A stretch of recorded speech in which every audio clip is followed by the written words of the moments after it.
Te agradezco, como siempre, una nueva oportunidad de compartir con ustedes una clase más de nuestro curso de gestión pública, nuestro curso acelerado de gestión pública, que vamos a poder ver en unos minutos más. El día de hoy nos toca un tema muy importante vinculado a presupuesto e inversión pública, ¿no? ¿Qué habíamos hablado en las clases anteriores, queridos compañeros? Habíamos hablado sobre el sistema de modernización de gestión pública, habíamos hablado sobre el sistema de planeamiento estratégico de la gestión pública, que son los sistemas iniciales bajo los cuales yo defino cómo es o sea, hago mi apreciación de cómo funciona la gestión pública en el Perú, ¿no? Que está en permanente modernización, cuál es su objetivo, cómo es que tiene que operar en este entorno de sistemas administrativos, de numerosos sistemas administrativos. Eso es lo que hemos visto en la primera clase. La segunda clase hemos visto ya que para poder movernos y orientarnos hacia un resultado, primero debemos establecer, ¿no? El sistema de planeamiento estratégico tiene como fin lograr establecer un estado futuro deseado al cual queremos llegar como nación, ¿no? Y sobre esa visión a largo plazo, empezar a establecer políticas y planes, ¿no? Cada uno con objetivos, con acciones que van a definir nuestro accionar para lograr el resultado a largo plazo, ¿no? Entonces vemos que esa ha sido nuestra óptica en las dos clases anteriores. Y ahora vamos a darnos un baño de realidad. Es muy bueno. Es importante que nosotros sepamos a dónde queremos ir, a dónde queremos llegar. En el tema personal, tú sabes lo que quieres, ¿no? Tú sabes qué es lo que quieres de la vida, no estás ahí divagando, no estás perdido por la vida, sino que tú sabes muy bien cuál es tu objetivo. Eso es lo que nos da el sistema de planeamiento estratégico para los sistemas administrativos de gestión pública en el Perú, ¿no? El caso puede ser muy similar con otros países. Tenemos algunas personas que nos han estado viendo en las clases anteriores de los países hermanos de Ecuador y Chile, ¿no? Ellos también tienen un sistema de planeamiento. En algunos casos, tengo entendido que Colombia, no estoy seguro si en Chile y en Ecuador, hay un ministerio de planeamiento estratégico, ¿no? Entonces, en el caso del Perú, no tenemos un ministerio, tenemos un órgano especializado que se llama el Centro de Planeamiento Estratégico Nacional, mejor conocido como CEPLAN. Él se encarga de dirigir la política de planeamiento estratégico en el país, ¿no? Muy bien, y es muy importante poder saber hacia dónde nos dirigimos, ¿no? Pero una vez que ya sabemos dónde nos dirigimos, tenemos que saber que para poder lograr los resultados necesitamos los recursos necesarios para hacerlo. Y parte de los recursos son de carácter financiero y requieren estar reflejados en el presupuesto público. Entonces, es ahí donde toma relevancia singular el estudio del sistema planeamiento estratégico. Por acá nos están compartiendo un comentario, vamos a leerlo. El ingeniero Gabriel Rodríguez en Ecuador nos dice que funciona a través de la secretaría que está escrita directamente a la presidencia de la República, ¿no? Entiendo que en Ecuador le llaman a los ministerios secretarías, ¿no? Entonces, entiendo, ¿no? Que no sé si es otra definición, pero esa es la forma, administrativamente hablando, que ellos tienen de ver el problema de la planificación estratégica o el planeamiento estratégico, ¿no? Y nosotros, no, Secretaría Técnica de Planificación, debe ser un organismo, ¿no? También hay ministerios. Muy bien, muchas gracias, Gabriel. Genial. Y ahora, para introducirnos a nuestro tema de presupuesto e inversión público, vamos a vincularnos a través de una pequeña fábula, ¿no? Siempre ya viene siendo costumbre en este curso como instrumento orientador introductorio al tema, ¿no?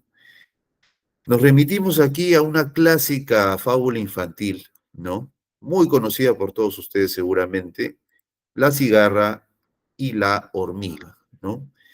Vemos la cigarra y la hormiga en esta fábula tenían dos actitudes muy diferentes ante la abundancia, ¿no? La abundancia de la primavera y el verano que le da a los animales alimentos necesarios para subsistir, ¿no? Pero vemos que hay dos actitudes muy diferentes, ¿no? Mientras la cigarra disfruta de la vida, ¿no? La hormiga no lo hace, sino que se orienta a acaparar recursos para el momento en que los va a necesitar, ¿no? Entonces, ese es el trabajo que realiza la hormiga. Y cuando la estación cambia dramáticamente, la cigarra no tiene acopiado nada, no guardó nada, no tiene recursos, obviamente se muere de hambre, y la hormiga no, porque todo lo que necesitaba para el invierno, ella ya lo acumuló y puede descansar en invierno, ¿no? A diferencia de la cigarra, que pone en riesgo su existencia, según algunas versiones de la fábula, fallece, ¿no? Deja de existir. Otras versiones dicen que la cigarra y la hormiga se amistaron y la hormiga generosa le permitió compartir su bonanza, ¿no? Entonces, pero lo importante aquí es que hay dos actitudes frente a la abundancia y una actitud también remarcada de la hormiga de austeridad, ¿no? Es una actitud de austeridad y de resguardo de los recursos que después va a necesitar. Ese es número uno en el caso de la hormiga y la cigarra. Y número dos, vemos la clásica fábula de la lecherita, ¿no? La lecherita era una niña granjera, ¿no? Que estaba ayudando a su mamá que estaba enferma y recolecta leche. Estaba muy feliz porque con esa leche ella pensaba hacer muchos proyectos, ¿no? Una realidad futura, esperada, ¿no? Señalaba de que con la leche iba a comprar pollitos, que iba a criar a los pollitos, una vez grandes los iba a vender, con ese dinero iba a comprar un cerdito, lo iba a alimentar muy bien, lo iba a ver crecer, finalmente cuando esté a punto lo iba a vender también, y con los recursos ella pensaba finalmente comprarse una vaca más, ¿no? Y poder sostener los proyectos, que se cumpla su realidad futura. Pero ¿qué pasó? Que se descuidó, se tropezó y toda la leche se derramó y todos los sueños y planes, esa realidad futura que ella esperaba lograr, desaparecieron porque los recursos se fueron. La historia podría concluir después, la lecherita se puso de pie de nuevo, otra vez insistió, logró, fue persistente y finalmente logró sus objetivos, ¿no? Pero en este punto de vista, en esta parte de la historia, lo que queremos resaltar es lo importante que son los recursos para poder llevar a cabo nuestros objetivos, ¿no? Y justamente de eso trata esta clase, de los recursos a través de los cuales la administración pública va a poder lograr sus objetivos, ya definidos en el sistema de planeamiento estratégico. Entonces, a continuación vemos el tema de presupuesto e inversión pública en el Perú. Como ya les había comentado en una clase anterior, tanto el planeamiento estratégico como la modernización de la gestión pública son sistemas administrativos, ¿no? Sistemas administrativos, ya habíamos lanzado la definición que está contemplada en la Ley Orgánica del Poder Ejecutivo Peruano, ¿no? Donde se definen cuáles son los sistemas administrativos. Uno de ellos es el que ya habíamos comentado. Susan, ¿de qué país estás, Susan? Te escuchamos. De Chile. Muy bien, Susan. Mira, el enfoque que estamos dando aquí es obviamente el sustento peruano, porque el curso se emite desde Perú. Sin embargo, nosotros podemos también incorporar algunos aspectos que ustedes puedan compartir de su país, ¿no? Entonces, sí es importante poder acotar eso. Los conceptos también son muy parecidos, entonces quizás podamos encontrar coincidencias, diferencias y una lógica común en el manejo de la gestión pública peruana, ¿no? Aquí compartimos la experiencia peruana. Si tienes información sobre la experiencia chilena, también lo agregamos y para poder ayudarte mejor, ¿ya? En el caso peruano, como les comentaba, el presupuesto público se define en esta ley como un sistema administrativo, ¿no? Y no solamente eso, sino que el presupuesto público forma parte de un grupo de sistemas que conforman la administración financiera del sector público. O sea, el presupuesto público no es el único sistema vinculado a esta administración financiera, son 7 sistemas. Entonces, eso es lo que vamos a ver a continuación para comprender mejor lo interrelacionado que está, ¿no? El presupuesto público con otros sistemas que vamos a ver a continuación, ¿ya? A ver. Estos 7 sistemas abordan diferentes aspectos financieros de la administración pública peruana, ¿no? Cada uno ha sido creado por una norma con rango de ley, por un decreto legislativo. El más conocido de todos es el Sistema Nacional de Presupuesto Público, que habla de las acciones, entendemos SUSAN, que es válido también para Chile, pero la temática es peruana, es de normas de carácter peruano, ¿ya? Les comento aquí de que hay 7 sistemas administrativos, ¿no? Que tienen que ver con la administración financiera del sector público. ¿Ya? El más conocido es el Sistema Nacional de Presupuesto Público. También está el sistema de tesorería, que tiene que ver con los pagos que se realizan en la administración pública aquí. También está el Sistema Nacional de Endeudamiento, que tiene que ver con los préstamos que realiza o que recibe el Estado peruano para poder financiar los grandes proyectos que se requieren en nuestro país. El Sistema Nacional de Contabilidad, que va por la formación de la Cuenta General de la República, que recoge información contable a nivel nacional, ¿no? Y efectivamente, porque cada entidad pública tiene una contabilidad, tiene una rendición que realizar, que se trasluce en esta Cuenta General de la República que anualmente se aprueba. Tenemos al sistema de abastecimiento, que tiene que ver con las acciones de compra, de adquisición, de implementación y entrega de bienes, servicios y obras necesarias para que el Estado cumpla sus objetivos. Tenemos el Sistema Nacional de Programación Multianual y Gestión de Inversiones, que tiene que ver con la implementación de un tipo de obras, ¿no? Que reducen la brecha de infraestructura en el país, ¿no? Y que requieren la ejecución de proyectos. Se formula primero un proyecto de inversión o una intervención IOR, así se llama, operativa, articulada, estratégica, ¿ya? Que van a la proporción o a que se puedan brindar servicios que reduzcan o que trasluzcan una reducción de brecha de infraestructura, ¿no? En el país. Y tenemos la gestión fiscal de los recursos humanos, que tiene que ver con la contratación de personal, ¿no? A nivel nacional. Entonces, estos 7 sistemas integran la administración financiera del sector público. Ya es una pregunta de examen. ¿Cuántos sistemas administrativos conforman la administración financiera del sector público? Espero que todos me respondan. 7, profesor. ¿Ya? 7. Y el más importante, sin desmerecer a los demás, por su característica de proporcionar recursos a la administración pública, es el Sistema Nacional de Presupuesto Público, ¿ya? Entonces seguimos hablando ahora en el curso de lo que es un poco la administración financiera del sector público, ¿ya?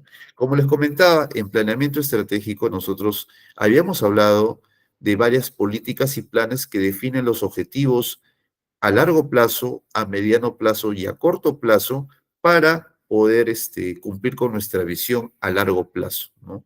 En el Perú tenemos una visión al 2050, ¿no? Tenemos políticas de Estado al 2050. Eso está muy bien, pero ¿vamos a poder llegar a esa meta? Viene la pregunta. Y eso depende porque se formulan para eso políticas y planes de mediano y corto plazo. Acuérdense de la clase anterior, pregunta de examen. El plan que desarrolla CEPLAN, por ejemplo, muy importante, se llama el Plan Estratégico de Desarrollo Nacional. Y luego de ese plan vienen ya algunas políticas, ¿no? Políticas, acuérdense que son resoluciones de problemas públicos, política general de gobierno, ¿no? Y vienen también otros instrumentos de gestión, ¿no? Necesarios para poder cumplir estos objetivos estratégicos Ya más al mediano y corto plazo, ¿no? A nivel sectorial tenemos el plan, el PESEN, el Plan Estratégico Sectorial Multianual. Tenemos también, entre otros instrumentos, los planes sectoriales eh, multianuales, como les comentaba, y tenemos los planes con enfoque territorial, de desarrollo concertado regional y locales, ¿no?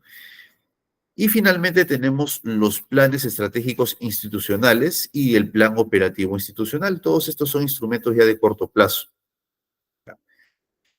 Pero para poder cumplir con estos objetivos, con estas actividades y tareas que tienen estos instrumentos de planeamiento estratégico, se requiere recursos, se requiere un presupuesto. Y a eso va la administración financiera del sector público, a proporcionar esos recursos para que estos planes puedan ser viables y puedan ser implementados en realidad. Ya. Seguimos entonces con la clase. La administración financiera del sector público. Entonces se implementa a través de procesos que de manera articulada proporcionan recursos para que yo, como entidad pública, como ente conformante de la administración pública, pueda lograr mis objetivos y contribuir en arribar a esta meta a largo plazo que yo voy a tener, ¿no?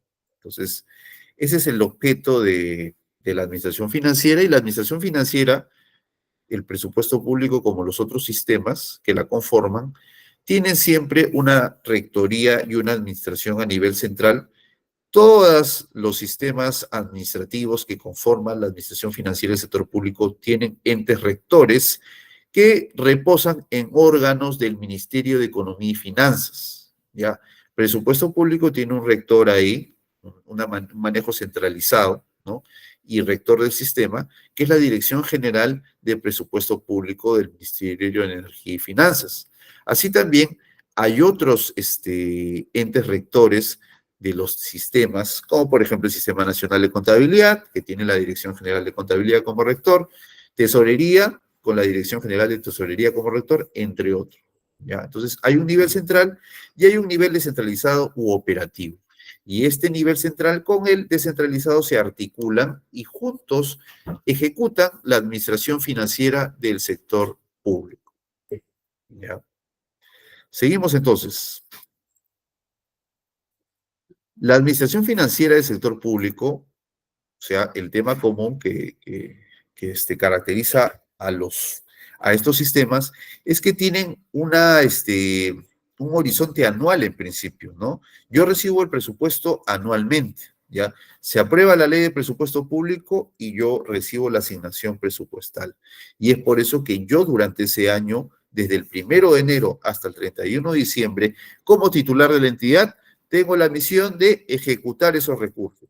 ¿Cómo los ejecuto? Los ejecuto realizando procesos de selección de bienes, servicios y obras, firmando contratos para ejecutarlos, pagándole a los proveedores, número uno. Número dos, lo realizo contratando personal, ¿no? Colaboradores, trabajadores del empleo público y abonándole sus recursos, ¿no? Entonces, digamos de que todo eso se realiza durante el año fiscal. Pero a veces el año fiscal no me alcanza para acabar todo lo que tengo que hacer, ¿no? El tiempo me queda chico, como se dice acá en el Perú. Entonces, ante ello, lo que tenemos que hacer es contar con un periodo de regularización. Hemos firmado contratos, hemos ejecutado los contratos, pero no alcancé a pagar el contrato al 31 de diciembre, me faltó tiempo, ¿no? Entonces utilizamos este periodo de regularización del año siguiente para poder culminar el pago, ¿no? Culminar acciones de ejecución de recursos que no pudieron efectivizarse al 31 de diciembre del año anterior. Entonces, ahí va el periodo de regularización. Entonces, durante el ejercicio fiscal anual y durante el periodo de regularización, ¿no? Que ya pasa el año siguiente, yo termino de ejecutar mis recursos públicos otorgados en el marco del Sistema Nacional de Presupuesto Público. ¿Ya? La administración financiera básicamente tiene tres acciones principales. Programar recursos, Segundo, gestionar los recursos. Y tercero, evaluar la ejecución de la gestión o la gestión de estos recursos públicos.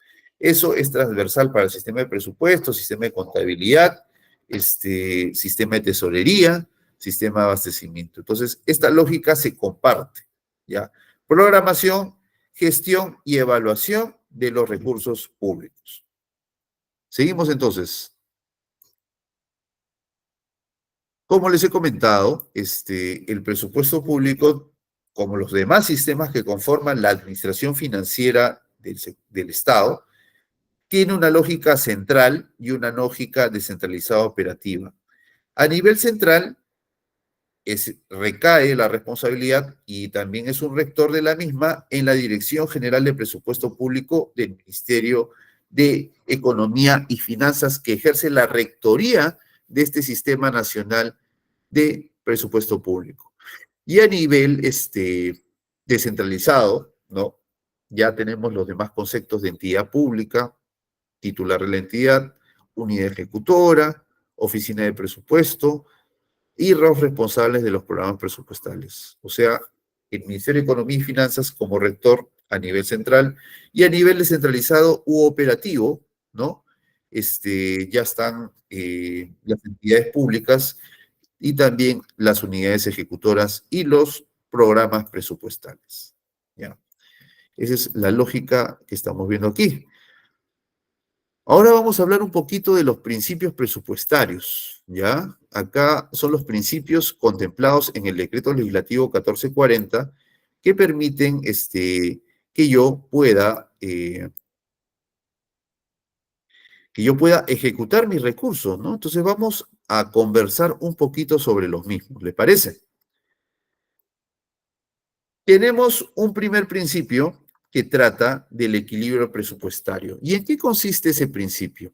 Bueno, el equilibrio presupuestario consiste en que el presupuesto público asignado al país está conformado por los créditos presupuestarios que representan el equilibrio, ¿no? Y estos créditos presupuestarios van a financiar las políticas públicas de gasto que yo tengo durante ese año fiscal.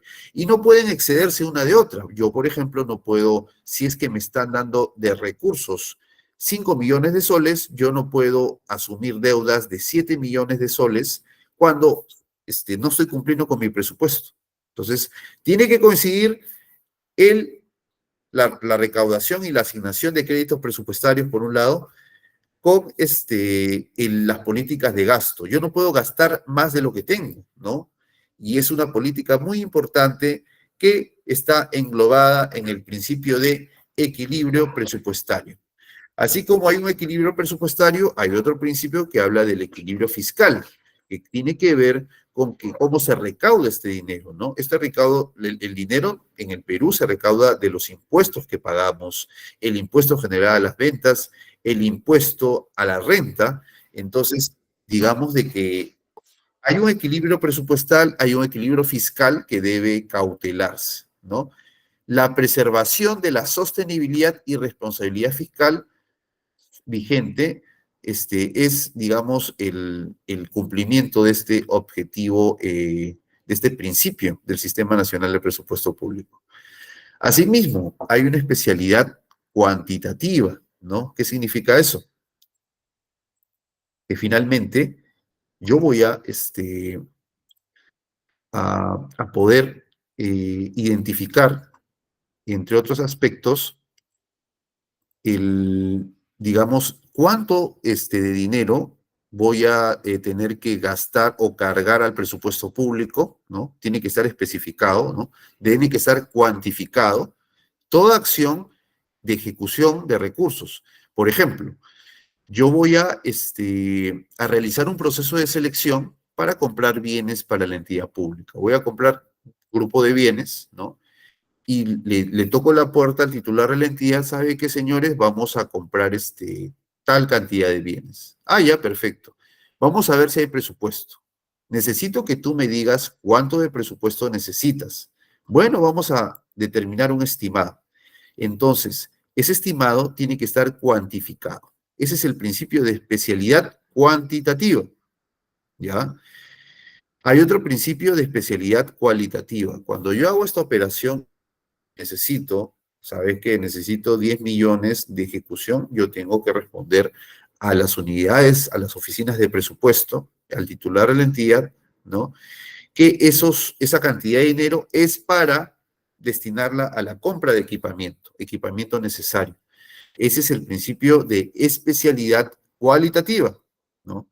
Asimismo, hay otros principios más que paso a leer a continuación. Tiene que haber una orientación a la población, ¿no? Siempre la gestión de recursos tiene que tener como meta que la población tenga resultados a su favor y se mejoren las condiciones de su entorno, ¿no?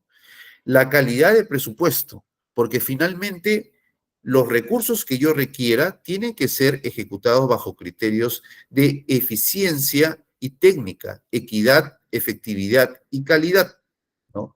Entonces, es importante cautelar el principio de calidad de presupuesto, no se pueden derrochar. El tema de la universalidad, ¿no? O sea, todos los gastos que yo necesito ejecutar durante un año fiscal tienen que estar reflejados en el presupuesto público.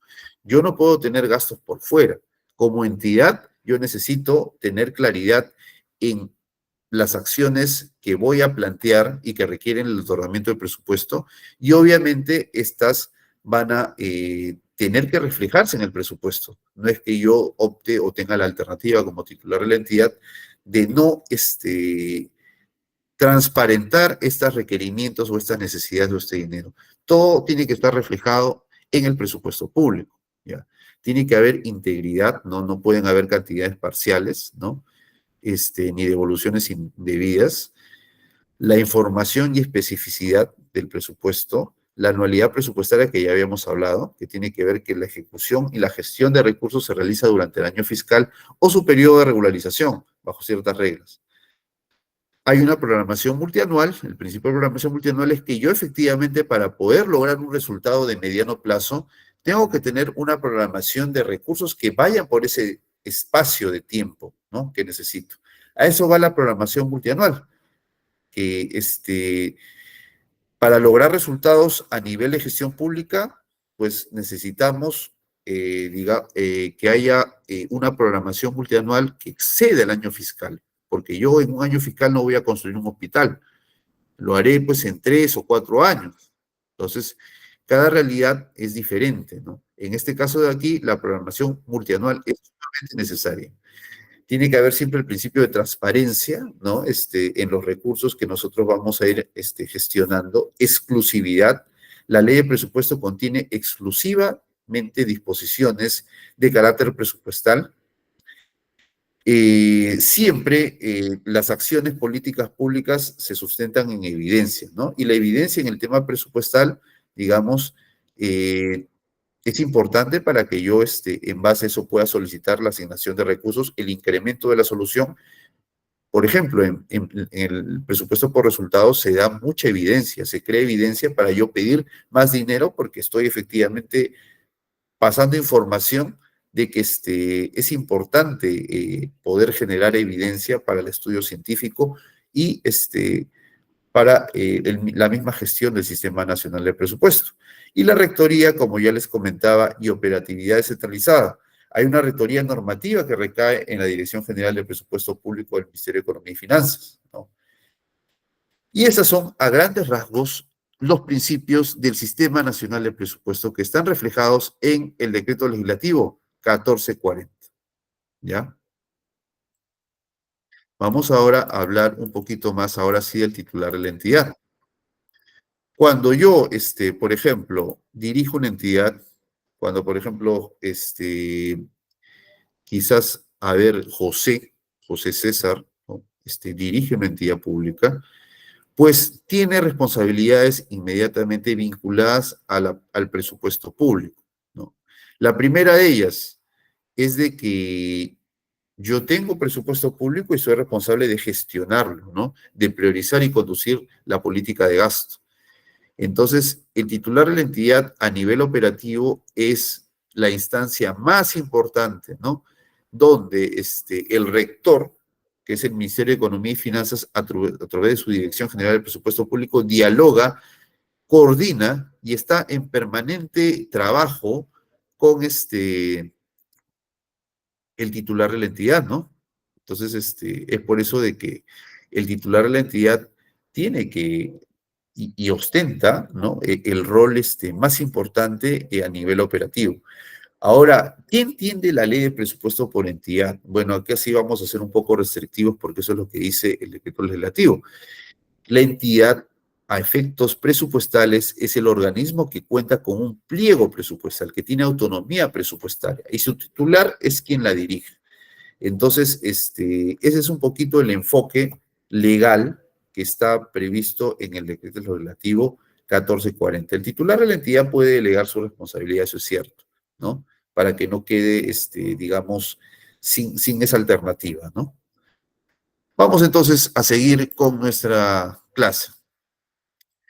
Como les comentaba, los principales roles del titular de la entidad tienen que ver con la gestión, con la conducción de la gestión al logro de las metas y finalmente la determinación de las prioridades de gasto, ¿no? En el marco de objetivos estratégicos institucionales, ¿ya? Ustedes saben, pues, que cuando yo recibo una cantidad de presupuesto anual, pues obviamente tengo que ejecutarlas o efectuar su gestión para ejecutarlas en sus diferentes fases, ¿no? Hay programación multianual, hay formulación, hay aprobación, ejecución y evaluación, ¿no? Para poder apoyar o coadyuvar en la ejecución de estos recursos y el cumplimiento de los objetivos y metas vinculados con ellos. También como titular de la entidad yo conduzco la gestión presupuestaria hacia el logro de metas y resultados, ¿no? Entonces tengo en cuenta y coordino con los programas presupuestales, ¿no? Y finalmente, como titular de la entidad, yo determino las prioridades de gasto, ¿no? Yo, por ejemplo, soy el titular de una entidad X y yo tengo como objeto, teniendo en cuenta mis planes y políticas de planeamiento estratégico, ¿no? ¿Qué es lo que yo tengo que priorizar? Yo tengo varias alternativas de priorización también, pero yo decido priorizar este aspecto. Digamos que todos son urgentes, ¿no? Todos tienen sustento técnico, pero yo tengo la libertad de priorizar hacia dónde va y qué es lo que se va a atender primero. Y entonces, esas son las facultades y prerrogativas que da la norma al titular de la entidad. Seguimos entonces, mis estimados compañeros, con nuestro apasionante tema. Las entidades. A ver, acá dice Juan Carlos Pacora, el país tiene recursos. Vamos a leer un poco el comentario, haciendo un intervalo.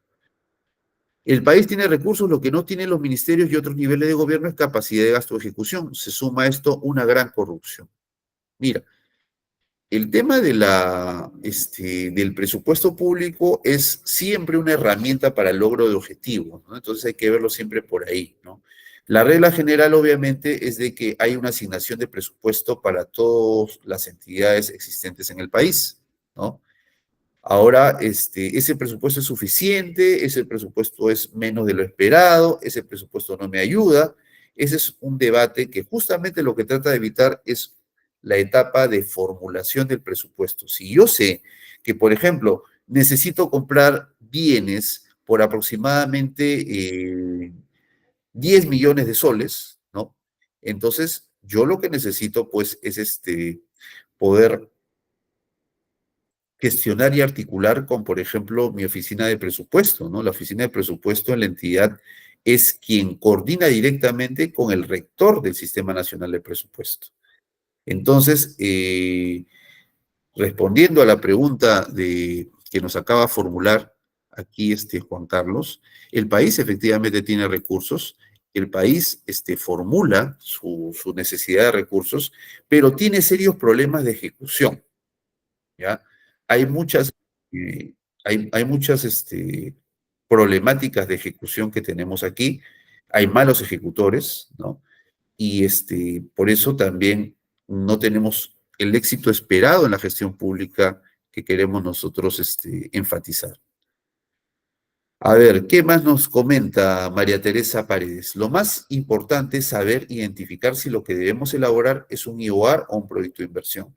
Eso de acuerdo a las necesidades de nuestra unidad de producción. Muy bien, María Teresa.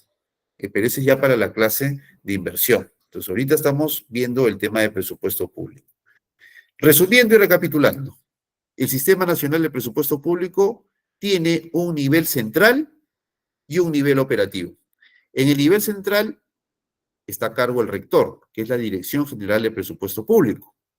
En el sistema operativo, ¿quién está a cargo? La entidad, a través de su titular, está a cargo las oficinas de presupuesto. Vamos a ver que están también a cargo las unidades ejecutoras y los programas presupuestales. La oficina de presupuesto finalmente es articulador, ¿no?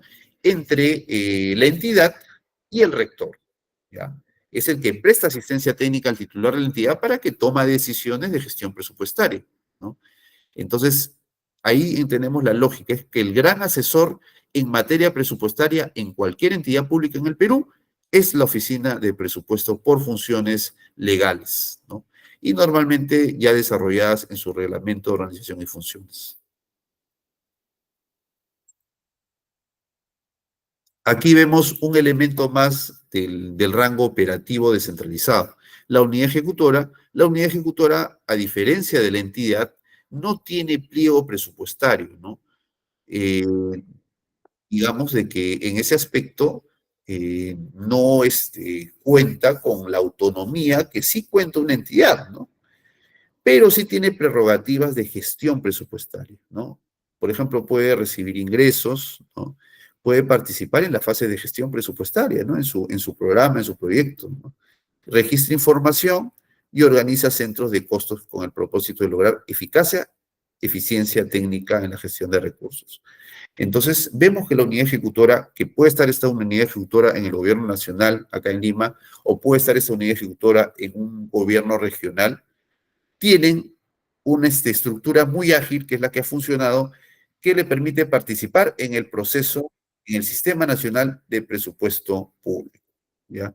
Aquí hay un comentario más que vamos a leer de José Lenin. Si gestioné un presupuesto y se hace, pero ¿quién inspecciona los gastos que sean legales o no fraudulentos? Pues te voy a contar, José Lenin. Hay una fase que es la fase de evaluación presupuestaria. O sea, no solamente yo programo lo que necesito, yo ejecuto lo que necesito, sino que yo tengo que evaluarlo. Y para evaluar la ejecución del presupuesto hay una serie de controles que se van a efectuar y que obviamente tienen el monitoreo del ente rector en el Ministerio de Economía y Finanzas, ¿ya? Así es ahora si hay corrupción, ¿no? Si es que, por ejemplo, yo di presupuesto para la adquisición de un equipamiento, ¿no? X, y resulta que yo, como titular de la entidad, no hice mi proceso de selección, llamé a mi amigo, que vende también equipos, lo contraté a él directamente, ¿no? Si me hacían un problema, fraccioné las compras, no, entonces infringió un montón de normas. Hay que saber y hay que tener en cuenta en qué momento y en qué etapa se infringieron las normas. Si es en la etapa de abastecimiento, pues el sistema de abastecimiento tiene algunos canales para poder resolver un contrato que se encuentre en estas características, ¿no? Que puede darse. Si, por ejemplo, la corrupción o el error se identifica por ejemplo, cuando yo estoy programando mi presupuesto, ¿no? Entonces, yo no sigo la pauta de programación presupuestal, estoy cometiendo una infracción, ¿no? Ahora, una vez que yo tengo recursos y en vez de gastarlos adecuadamente, yo cometo un acto de corrupción, pues ahí los sistemas, que vamos a ver después, el sistema de control gubernamental hace un seguimiento, identifica hallazgos y puede abrir un expediente de ilícito penal por corrupción, ¿no? Eso es por el lado del control gubernamental. Por el lado del Sistema Nacional de Presupuesto hay una evaluación de mi presupuesto, si yo estoy efectivamente gastando y en los fines que yo había pedido en mi programación. Es como si estuviera comparando. Yo te pedí estos recursos, te pedí 500 millones, tú no me diste los 500 millones, tú me diste 200, ¿no? y finalmente yo te evalúo cómo van los 200, cómo va la ejecución de los 200 y efectivamente van a poder darse casos en los cuales no hay una buena ejecución, ¿no? Y hay un impacto también en el logro de resultados, ¿no? Contraloría tiene oficinas en los ministerios y otros niveles de gobierno, parece que no detecta a tiempo las irregularidades, es cierto, eso lo vamos a ver en la clase de control gubernamental, donde la Contraloría está llegando a una acción diferente, ahora está contratando ellos directamente a los auditores, ¿no? Entonces ya de esa manera tienen un mayor control sobre la ejecución de planes de control, lo vamos a ver en esa clase. Seguimos entonces con nuestros temas vinculados al Sistema Nacional de Presupuesto. Como les comentaba, también hay programas presupuestales y los programas presupuestales, digamos, requieren el cumplimiento de metas, ¿no? Cumplo las metas, genero evidencia del cumplimiento de las metas y yo puedo pedir más recursos, ¿no? Entonces, la lógica en el caso de un programa presupuestal es el cumplimiento de metas, generación de evidencias que me van a mí servir para sustentar, mira, yo he cumplido mis metas, quiero más presupuesto, puedo hacerlo. Entonces, se evalúa y de ser favorable, se le asigna presupuesto. Hay presupuesto por incentivos también, muy bien, eso es a nivel municipal, ¿no? Donde hay municipalidades que tienen que cumplir un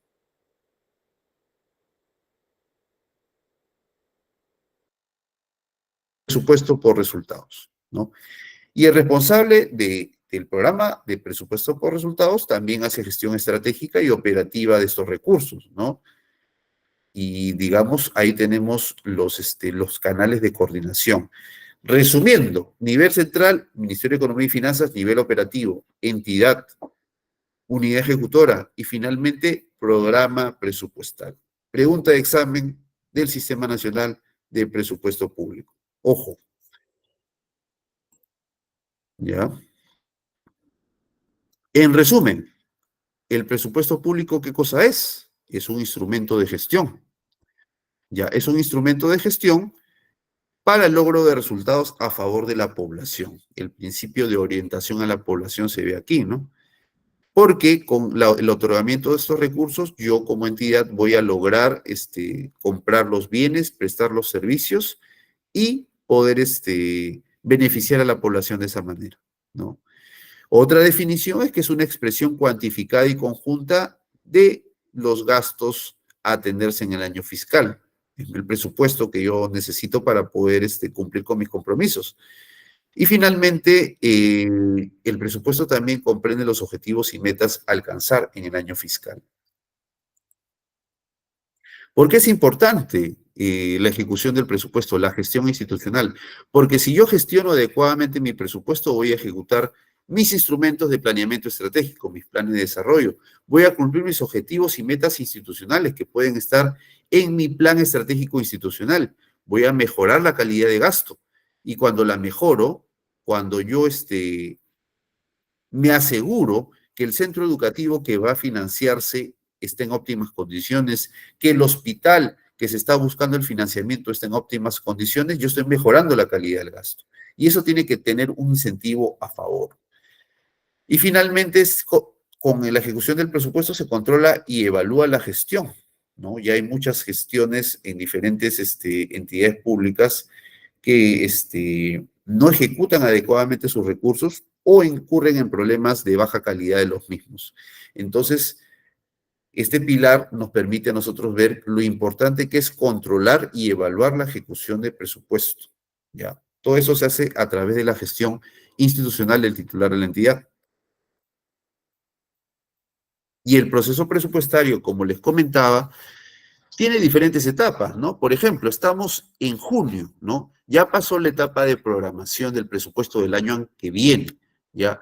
Ese proceso empieza en marzo y termina en abril. Son 2 meses en los cuales las entidades programan los recursos que van a necesitar el año que viene, en atención a instrumentos de regulación, la directiva de programación y formulación anual, ¿no? La directiva y lineamientos para la sustentación del presupuesto, ¿no? Eso es en cuanto a programación. Luego de eso se formula el presupuesto de abril a mayo, ¿no? Del año anterior, ¿no? Se formula la propuesta de presupuesto. Se ve si el mismo va a ser aprobado, estos a nivel congresal, ¿no? De junio hasta noviembre, más o menos. Una vez aprobado, se aprueba la ley de presupuesto que nos da un monto total para todas las entidades públicas, ¿no? Puede ser del 1 de enero al 31 de diciembre, exige el principio de anualidad. Y finalmente hay una evaluación después de 45 días de vencido el semestre, se hace una evaluación de la ejecución del presupuesto. Entonces, atentos a estos plazos y estas figuras para evitar confusiones subsiguientes. ¿Ya? Cuando yo ejecuto presupuesto, se pueden dar también algunos casos en los cuales yo tenga que modificar el presupuesto que yo tengo. Yo, por ejemplo, trabajo en un ministerio, ¿no? Y en el ministerio necesito más dinero del que tengo, el que he recibido en mi programación presupuestaria y en la asignación de presupuesto. Y puedo justificarlo. Necesito comprar más ambulancias, necesito comprar equipamiento contra el cáncer. Entonces, hay dos alternativas. La primera, en el nivel institucional, tiene que ver con que yo tengo que aprobar un crédito suplementario, el Congreso tiene que aprobar un crédito suplementario que va a incorporar la cantidad de dinero requerida en el presupuesto de la entidad, ¿no? Por ejemplo, apruebo un crédito suplementario de 1 millón de soles a favor del Ministerio de Salud, ¿no? Entonces, el Ministerio de Salud tiene que ejecutar este dinero a través de una modificación presupuestaria que va a realizarse. Y el crédito suplementario siempre reposa en una ley, lo tiene que aprobar el Congreso. La transferencia de partidas, en cambio, es simplemente yo tengo dinero para un determinado gasto, otra entidad lo necesita, pues yo se la transfiero porque ese dinero yo no lo voy a gastar, ¿no? Han surgido problemas, no tengo necesidad de gastarlos, pero sí entiendo de que hay otra entidad que necesita el dinero. Entonces, la figura es un decreto supremo y la acción legal se llama transferencia de partidas, ¿no? Y se aprueban, digamos, básicamente para todos los sistemas de financiamiento de recursos, recursos ordinarios, recursos directamente recaudados, entre otros. Ahora, otra alternativa es en el nivel funcional programático, donde yo tengo el presupuesto, ¿no? Yo, pero en otra partida, yo tengo, por ejemplo, el presupuesto para contratar personal, pero necesito presupuesto para comprar bienes. Entonces, si es que no hay ninguna restricción, yo puedo hacer una anulación de el dinero que yo tengo para esa actividad y habilitar a la actividad que me falta dinero. Entonces, yo no pido dinero a nadie más, no hago un crédito suplementario, no pido dinero de otro ministerio, no hago transferencia de partidas, sino que los recursos están en mi mismo ministerio. Y yo, previa verificación de las pautas legales, anulo el presupuesto que no se necesita y habilito a quien sí lo necesita. Eso es en el nivel funcional programático. Para el presupuesto, ojo, digamos, tenemos un ciclo, ¿no? El ciclo presupuestal que involucra la certificación, el compromiso, el devengado y el pago de recursos. ¿Cómo es eso, profesor? Bueno, les cuento inmediatamente cómo es que nosotros procedemos a ejecutar el presupuesto. Miren, yo tengo mi presupuesto ya asignado. Vamos a ponerle un nombre a nuestra entidad, ¿no? Vamos a ponerle Ministerio de Salud. Mi objetivo es comprar tomógrafos. Los tomógrafos son unos equipos para unas fotos de alta resolución que me sirven para hacer diagnóstico médico, ¿no? Entonces, yo puedo decir, necesito comprar tomógrafos. Muy bien. Entonces, sigamos, en el Sistema Nacional de Abastecimiento yo tengo que, digamos, salir al mercado, hacer una invitación a ofrecer a los postores y los postores en un procedimiento van a presentar sus documentos y finalmente la entidad va a decidir a quién adjudica el contrato, ¿no? Se va a firmar el contrato, se van a cumplir las prestaciones, el proveedor cumple y entonces yo le pago, ¿no? Ese es el ciclo. El ciclo va bajo la mirada del Sistema Nacional de Abastecimiento. Pero cuando yo lo miro bajo el Sistema Nacional de Presupuesto Público, identifico algunos aspectos de importancia. Por ejemplo, si yo voy a hacer un proceso de selección, una licitación pública para comprar tomógrafos, necesito certificar los recursos. ¿Qué significa? Yo tengo mi presupuesto, lo certifico, ¿no? Lo señalo, lo separo dónde está la fuente y digo, ¿sabe qué? Tenemos los recursos para poder hacer una licitación pública y comprar un dispositivo, ¿no? El primer paso es la certificación, verificar si tengo recursos. El segundo paso tiene que ver con el compromiso. Cuando yo ya hice mi proceso de selección y, por ejemplo, quedé con la empresa de José Lenin, ¿no? José Lenin, voy a tener que firmar un contrato. Entonces, ese contrato tiene como respaldo un compromiso, va a generar un compromiso en que ese dinero que yo informé en la certificación va a tener una pestaña que dice contrato en ejecución, ¿no? ¿Se podría disponer de esos recursos? No, no, yo estimo de que cuando ya tú has comprometido, ya estás haciendo una reserva de esos recursos, ¿no? No es una reserva imposible de deshacer, se puede darse el caso de incumplimiento de contrato, entre otras cosas más, donde el compromiso se deshaga, ¿no? Pero por el momento el compromiso está encaminado a que haya una ejecución de recursos. Ya tenemos el proveedor, vamos a esperar si el proveedor responde y nos contesta, nos proporciona los bienes de manera adecuada. Si lo hace, ¿no? Si entrega los equipos de manera adecuada, entonces yo paso a devengar, yo paso a verificar si ese proveedor cumplió con, con la compra, ¿no? Cumplió con entregarlas y yo voy a hacer el devengo o el devengado. Eso sí, ya al presupuesto que había sido informado con la certificación, después reservado con el compromiso, pues con el devengo yo ya señalo de que ese presupuesto tiene que ejecutarse, tiene que pagarse, ¿no? Para eso, digo, ya se dio el primer elemento, el proveedor nos ha dado un servicio adecuado, nos ha proporcionado el bien esperado, entonces, por favor, paguen, ¿no? Entonces es ahí donde viene el procedimiento de devengo. Yo señalo, sabes que esta cantidad se tiene que pagar a este proveedor y pregunto si tienen recursos. Y es ahí donde cuando hay recursos se paga, ¿no? Esa es un poco la lógica. Luego de que yo informo del cumplimiento del proveedor, el organismo a cargo dentro del Ministerio de Salud tiene que informar, ¿sí? Entonces, el proveedor tiene que presentar su recibo por honorarios, tiene que presentar su factura, sus datos de información para que se le pueda hacer el pago correspondiente.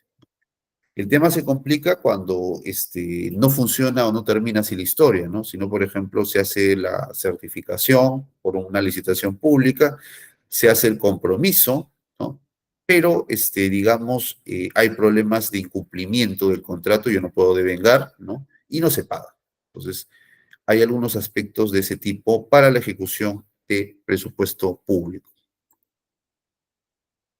El Sistema Nacional de Presupuesto también se sostiene de diferentes recursos, ¿no? Los recursos ordinarios son el grueso que estructura el presupuesto público en el Perú, ¿no? Proviene de los impuestos, del impuesto a la renta, del canon, ¿no? El IGB, el impuesto selectivo al consumo, los impuestos aduaneros, entre otros, ¿no? Entonces vemos de que los recursos ordinarios son los que más sostienen, o sea, más presupuesto proviene de ahí, ¿no? Y que justamente también si no lo ejecutamos, ese presupuesto también retorna al tesoro público, ¿ya? Entonces, no se va a quedar con nosotros hasta que compremos algo, sino que ellos te asignan presupuesto y si no lo ejecutas, pues simplemente ya no te lo van a asignar de nuevo, ¿no? Porque van a buscar a una persona que sí pueda hacer. Eso es para recursos ordinarios. Recursos determinados. Los recursos determinados tienen un origen que hace que se reserven esos recursos, ¿no? Por ejemplo, viene recursos de aduanas, ¿no? Que financian a la SUNAT, ¿no? Y justamente por eso los recursos determinados no van a poder regresar a la caja fiscal si es que no hay ejecución, ¿no? Porque finalmente estos recursos tienen que ser orientados al financiamiento de una entidad pública, entonces tienen un objetivo y no pueden ser devueltos, ¿no? Entonces, Esa es la principal diferencia con los recursos determinados. Los recursos directamente recaudados son recursos que efectivamente, por la actividad que realiza la entidad, ¿no? Recopila, recauda y forma y financia sus acciones. Y las donaciones y transferencias son las que nos hacen algunos países de gobiernos extranjeros para poder cumplir nuestros objetivos de carácter nacional. Finalmente, las operaciones oficiales de crédito son los préstamos, ¿no? Por ejemplo, para un proyecto específico que se requiere ver en el Perú, ¿no? O sea, han habido muchos préstamos en la historia de nuestro país y también no regresan al tesoro si es que no los ejecuto, sino que estos se quedan como saldo de balance para nuevas iniciativas, ¿ya? Entonces, esta es un poco la parte que hemos explorado de los ingresos.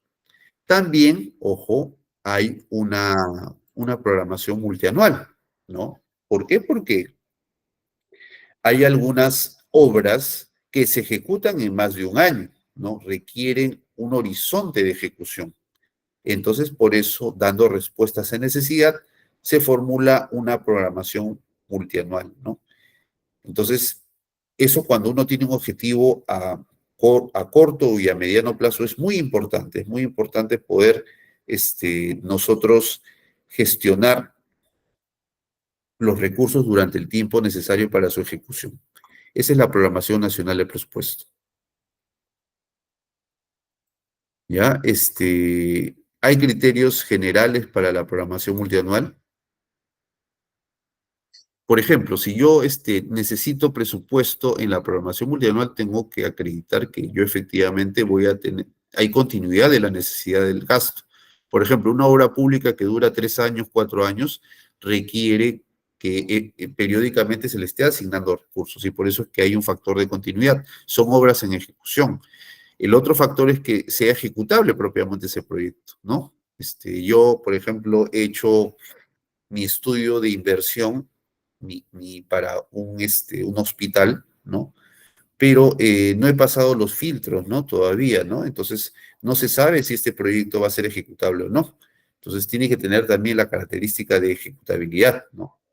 Una proyección a la ejecución de las estrategias, de las entidades. Tiene que haber consistencia, ¿no? Entre la información consignada y actualizada. Y finalmente, como les he comentado, tiene como objeto la programación multianual el cierre de brechas, porque solamente puedo cerrarlas si yo tengo un horizonte mayor a un año para ejecutar acciones. ¿Ya? Entonces, la fase de programación multianual es necesaria, ¿no? Sobre todo cuando yo tengo la necesidad de financiar la ejecución de planes de mediano y corto plazo, ¿no? Es así como nosotros podemos apreciar estas actividades en nuestra exposición. Entonces, es así como vemos las características principales de la programación multianual, basada básicamente en dos instrumentos: la línea de base de la asignación presupuestaria, cuánto es el nivel de ejecución que tenemos de la obra, ¿no? Y finalmente la asignación presupuestaria diferencial, que es el dinero que me falta para poder completarlo, ¿no? Y bueno, hasta este momento, señores, ¿hay alguna pregunta? ¿Hay algo que quieran consultar? Con todo gusto, lo admitimos, ¿ya? Si tienen alguna pregunta, genial. Porque vamos a pasar ahorita brevemente al otro sistema que tiene que ver con inversión pública, ¿ya? Entonces seguimos, si es que no hay más preguntas, viendo el tema de inversión pública. El Sistema Nacional de Programación Multianual y Gestión de Inversiones es un sistema también administrativo, pero tiene como fin orientar el uso de los recursos para la prestación y servicios vinculados con infraestructura necesaria para el desarrollo del país. El Perú, no sé, creo que en el caso de Chile no es así, ya en el caso de Ecuador tampoco, tiene una gran brecha de infraestructura. ¿En qué sentido? En que no hay suficientes camas para los enfermos en los hospitales, no hay suficientes hospitales, no están bien distribuidos y ocasionan un problema de insatisfacción ciudadana terrible, ¿no? Ese es en el caso de los hospitales más conocidos. Imagínense los casos de provincia donde a veces no hay un centro de salud lo suficientemente con los instrumentos necesarios para atender un caso de complejidad. Tienen que venir acá a Lima Metropolitana. Entonces, es por eso que el Sistema Nacional de Programación Multianual se justifica en la necesidad de implementar obras de corto y mediano plazo, ¿no? A eso va. No solamente financia la realización de obras, sino también hay intervenciones un poco más acotadas que no son proyectos de inversión, denominadas IOAR, que vamos a poder explicar en las siguientes diapositivas. ¿Ya?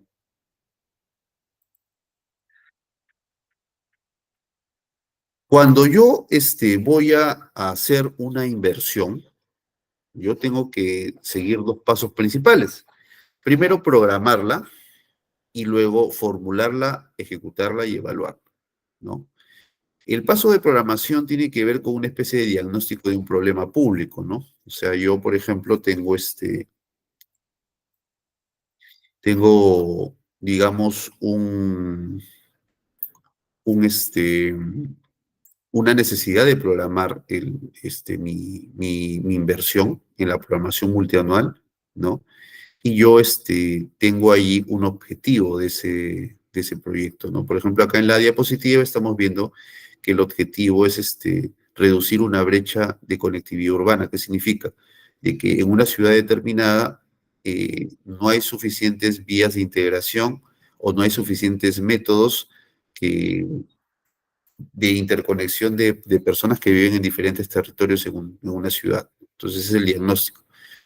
Una primera acción es lo de eficacia, ¿no? Es lograr una mejor orientación del gasto hacia el cierre de brechas o sea, yo necesito, obviamente, reducir la brecha de personas que se ven perjudicadas por esta situación.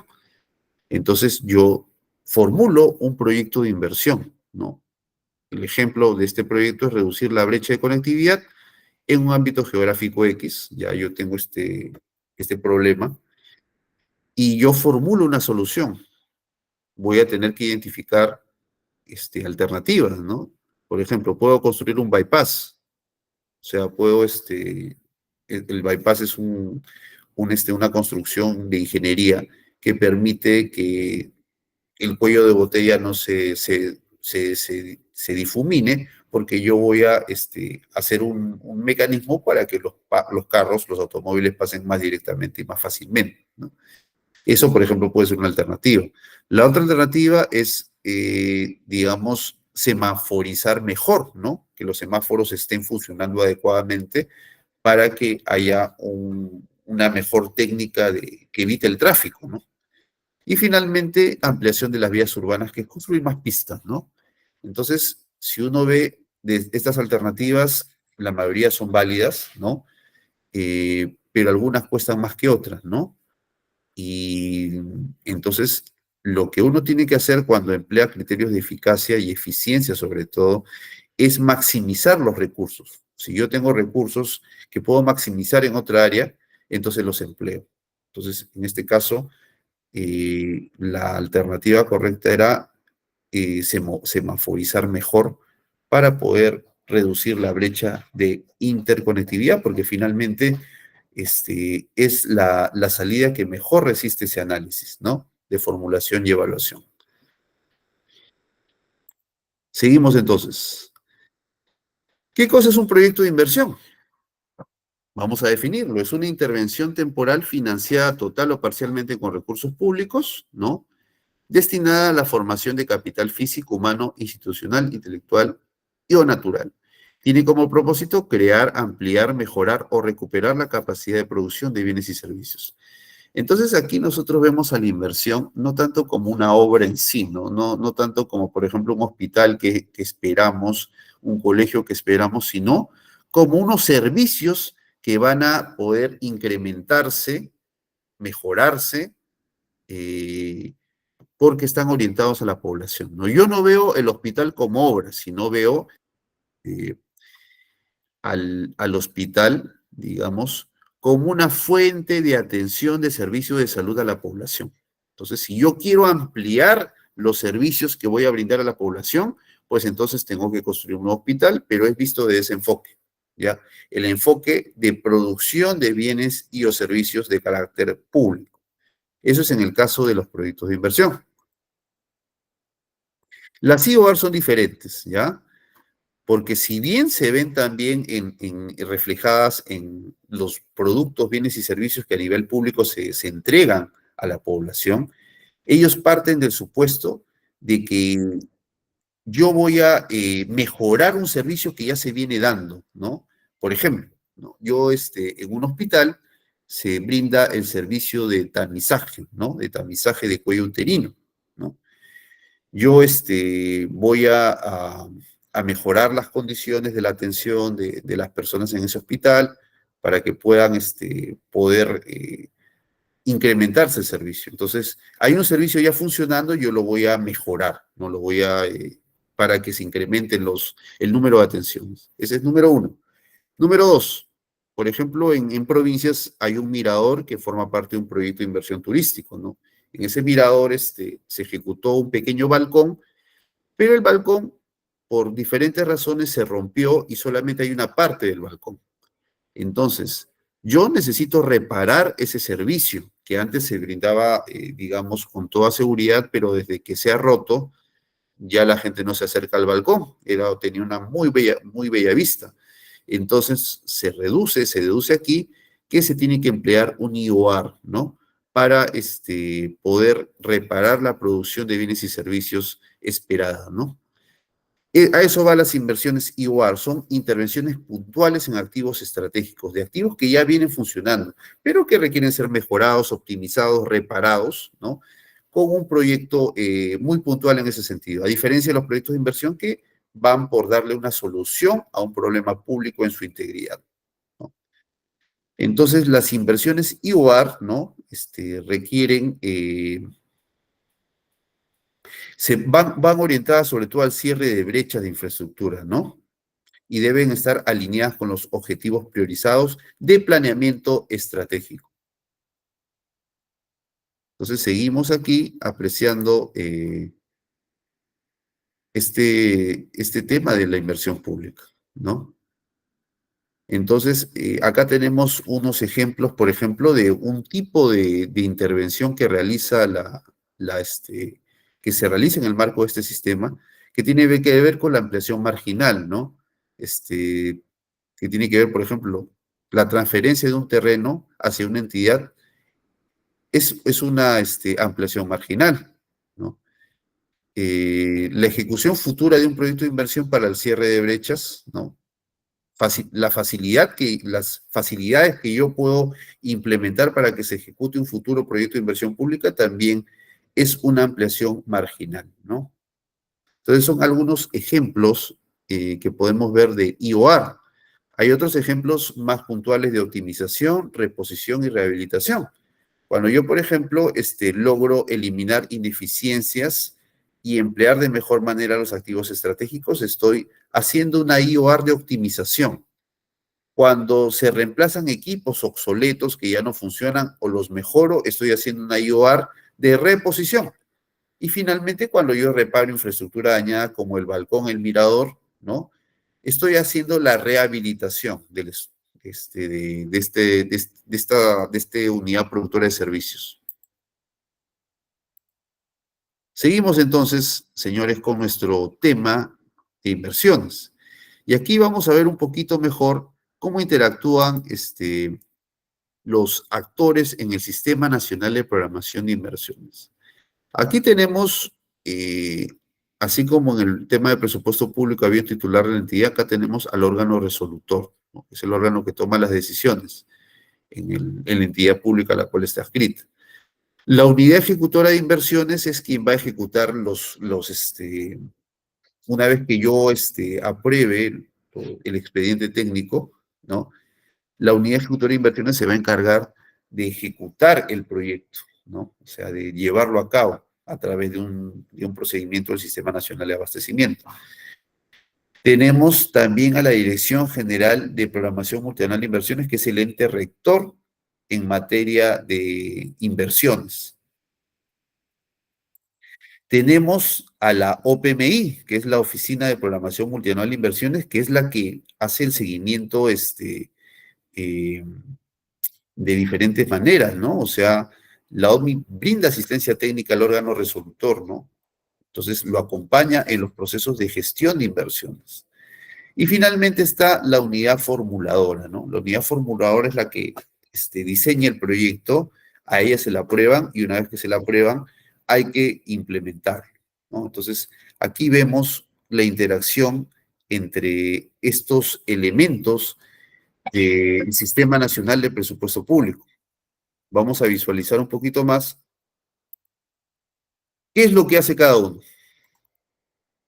La OPMI elabora la programación multianual de inversiones, ya lo que habíamos visto. El diagnóstico de brechas propone criterios de priorización de la cartera de inversiones, pero no las aprueba.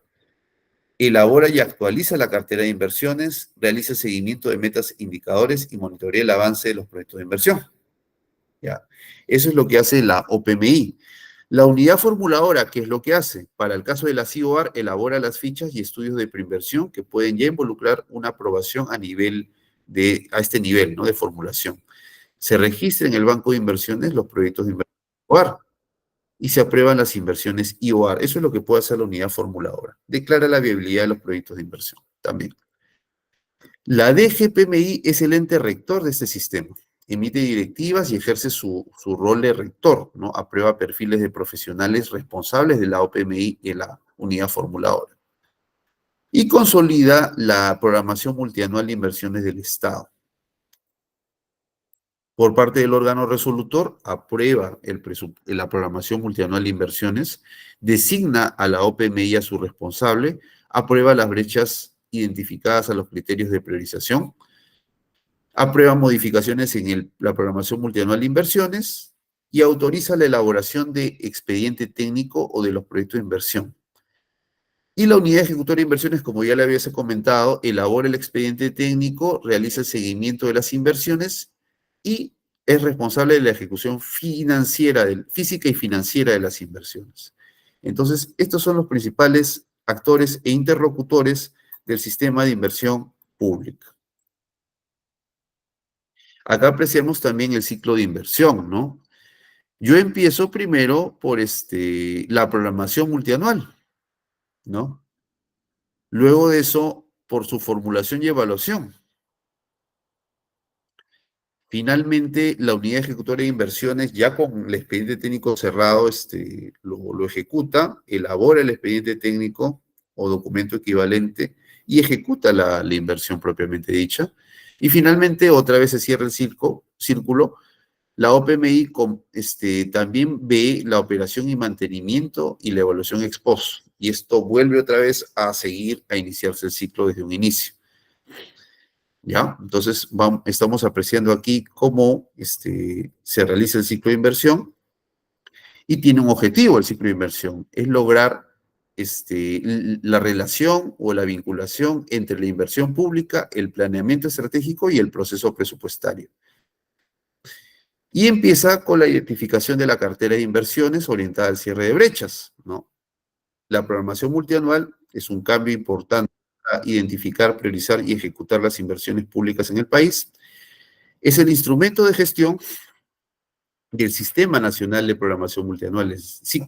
Y finalmente se articula con otros sistemas como el de planeamiento estratégico, el presupuesto público, tesoro, entre otros. ¿Ya? Aquí hay un ejemplo también de cómo se articula a nivel de planeamiento estratégico, ¿no? Yo, por ejemplo, tengo mi plan estratégico institucional, que es mi PI, ¿no? Mi PI contempla objetivos y contempla metas, ¿no? Es un planeamiento a corto plazo. Tengo el apoyo de ese plan, pero una vez que yo incorporo en mi PI algunos objetivos estratégicos que tengan que ver, por ejemplo, con la ampliación de los bienes y servicios de salud, pues yo tengo que decirle a la DGPMI, señores, ¿sabe qué? Tiene que incorporarse en la programación multianual de inversiones la construcción de un hospital. Muy bien, se incorpora. Luego de eso ya viene la programación de corto plazo, que son actividades y tareas, ¿no? Que eso podemos encargarlo también, como hemos venido haciendo, Y después viene ya el proceso de programación multianual y formulación presupuestaria, donde se supone de que ya la inversión está en la programación presupuestaria multianual.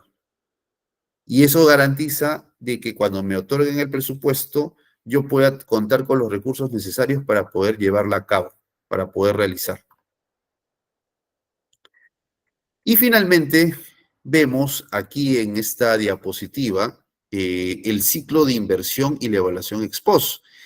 Lo más importante en una inversión, señores, es que funcione adecuadamente después de que yo la termine de ejecutar. En mi programación multianual, digamos, hacemos una evaluación ex ante, se formula y evalúa el proyecto y finalmente pasa a la unidad ejecutora de inversiones para su ejecución, ¿no?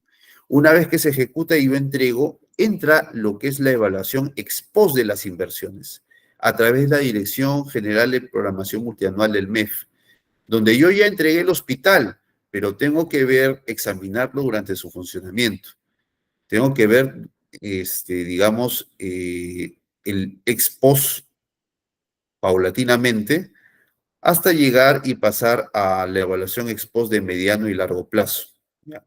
Pasamos primero, acuérdense, la primera evaluación ex post de corto plazo se realiza a los 6 meses. Después, la evaluación ex post de mediano plazo se realiza entre el tercer y quinto año después de entregado. Y finalmente, la evaluación ex post de largo plazo se realiza a partir del quinto año. ¿Ya? Eso es una diferencia importante, ¿no? Porque enfatiza en la necesidad de que haya un funcionamiento a largo plazo de esta inversión eh, pública, ¿ya? Bueno, hasta aquí, ¿hay alguna consulta? A ver, Juan Carlos, te escuchamos, por favor. Adelante.